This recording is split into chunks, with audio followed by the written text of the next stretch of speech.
Hello and welcome to feel the food. ಇವತ್ತಿನ video ಏನಿದೆ ಅದು ಶಿವರಾತ್ರಿ ಸ್ಪೆಷಲ್ ಗೊಜ್ಜಾವಲಕ್ಕಿ ಅಥವಾ ಹುಳಿಯಾವಲಕ್ಕಿ.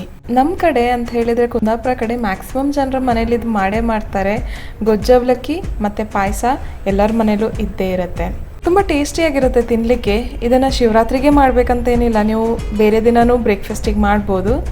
ಈ ಗೊಜ್ಜಾವಲಕ್ಕಿ ಅಥವಾ ಹುಳಿಯಾವಲಕ್ಕಿ ಮಾಡಲಿಕ್ಕೆ ಅರ್ಧ ಕಾಯಿ ತೊಗೊಂಡಿದ್ದೀನಿ, ಹಾಗೆ ಒಂದು 5ರಿಂದ 6 ಮೆಣಸು ಕೂಡ ತೊಗೊಂಡಿದ್ದೀನಿ. ಇವನ್ನೆಲ್ಲ ತೆಗೆದು ಒಂದು ಮಿಕ್ಸಿ ಪಾತ್ರಕ್ಕೆ ಟ್ರಾನ್ಸ್ಫರ್ ಮಾಡ್ತಾ ಇದ್ದೀನಿ.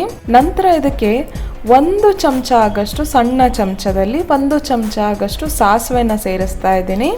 ನಂತರ ಇವನ್ನೆಲ್ಲ ಚೆನ್ನಾಗಿ ಅರಿತಾ ಇದ್ದೀನಿ ನೀರನ್ನು ಸೇರಿಸಿ. ಇನ್ನು ಅರ್ಧಂತ ಈ ಮಿಶ್ರಣ ಏನಿದೆ ಅದನ್ನು ಸೈಡಿಗೆ ಎತ್ತಿಡ್ತಾ ಇದ್ದೀನಿ. ಹಾಗೆ ನಂತರ ಒಂದು ಬಾಣಲಿಗೆ ಸ್ವಲ್ಪ ಎಣ್ಣೆನ ಸೇರಿಸ್ತಾ ಇದ್ದೀನಿ. ನಂತರ ಇದಕ್ಕೆ ಒಗ್ಗರಣೆಗೆ ಸಾಸಿವೆ, ಉದ್ದಿನಬೇಳೆ, ಕಡಲೆಬೇಳೆ ಹಾಗೆ ನೆಲಗಡಲೆನ ಸೇರಿಸಿ ಸಣ್ಣ ಉರಿಯಲ್ಲಿ ಚೆನ್ನಾಗಿ ಫ್ರೈ ಮಾಡ್ತಾ ಇದ್ದೀನಿ. ಇನ್ನು ನೆಲಗಡಲೆ ಚೆನ್ನಾಗಿ ಕ್ರಿಸ್ಪಿ ಆದ ನಂತರ ಇದಕ್ಕೆ ಸ್ವಲ್ಪ ಕರಿಬೇವಿನ ಸೊಪ್ಪು ಹಾಗೆ ಸ್ವಲ್ಪ ಗೋಡಂಬಿನ ಸೇರಿಸ್ತಾ ಇದ್ದೀನಿ. ಇವನ್ನು ಕೂಡ ಚೆನ್ನಾಗಿ ಫ್ರೈ ಮಾಡ್ತಾ ಇದ್ದೀನಿ. ಗೋಡಂಬಿ ಕಲರ್ ಸ್ವಲ್ಪ ಚೇಂಜ್ ಆಗೋಷ್ಟು ಫ್ರೈ ಮಾಡ್ತಾ ಇದ್ದೀನಿ. ನಂತರ ಇದಕ್ಕೆ ನಾವು ಅರ್ಧಿಟ್ಟಂಥ ಕಾಯಿ ಮಸಾಲ ಏನಿದೆ ಅದನ್ನು ಸೇರಿಸ್ತಾ ಇದ್ದೀನಿ. ಹಾಗೆ ಸ್ವಲ್ಪ ನೀರನ್ನು ಕೂಡ ಸೇರಿಸ್ತಾ ಇದ್ದೀನಿ. ಅರ್ಧ ಲೋಟದಷ್ಟು ನೀರನ್ನು ಸೇರಿಸ್ತಾ ಇದ್ದೀನಿ.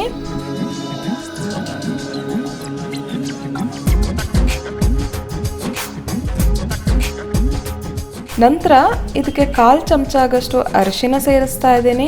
ಹಾಗೆ ದೊಡ್ಡ ಚಮಚದಲ್ಲಿ 3 ಚಮಚ ಆಗಷ್ಟು ಬೆಲ್ಲನ ಸೇರಿಸ್ತಾ ಇದ್ದೀನಿ.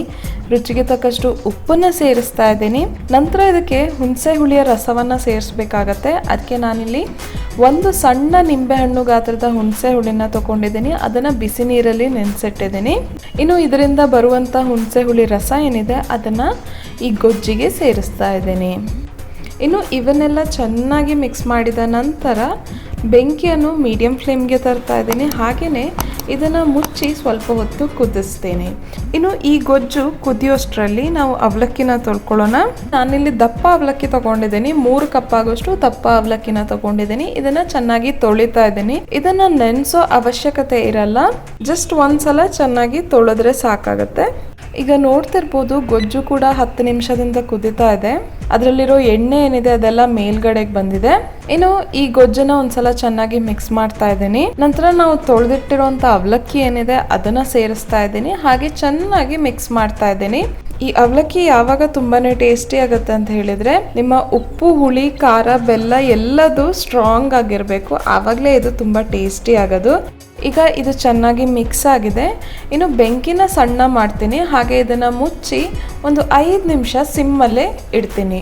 ಈ ಥರ ಮಾಡೋದ್ರಿಂದ ನಿಮ್ಮ ಅವಲಕ್ಕಿ ಏನಿದೆ ಅದು ಗೊಜ್ಜನ್ನೆಲ್ಲ ಚೆನ್ನಾಗಿ ಕುಡ್ಕೊಳ್ಳುತ್ತೆ, ಹಾಗೆ ಉದುರುದ್ರಾಗಿ ಬರುತ್ತೆ. ಈಗ 5 ನಿಮಿಷ ಆಗಿದೆ. ನಮ್ಮ ಗೊಜ್ಜಾವಲಕ್ಕಿ ಅಥವಾ ಹುಳಿಯಾವಲಕ್ಕಿ ಶಿವರಾತ್ರಿ ಸ್ಪೆಷಲ್ ರೆಡಿ ಆಗಿದೆ.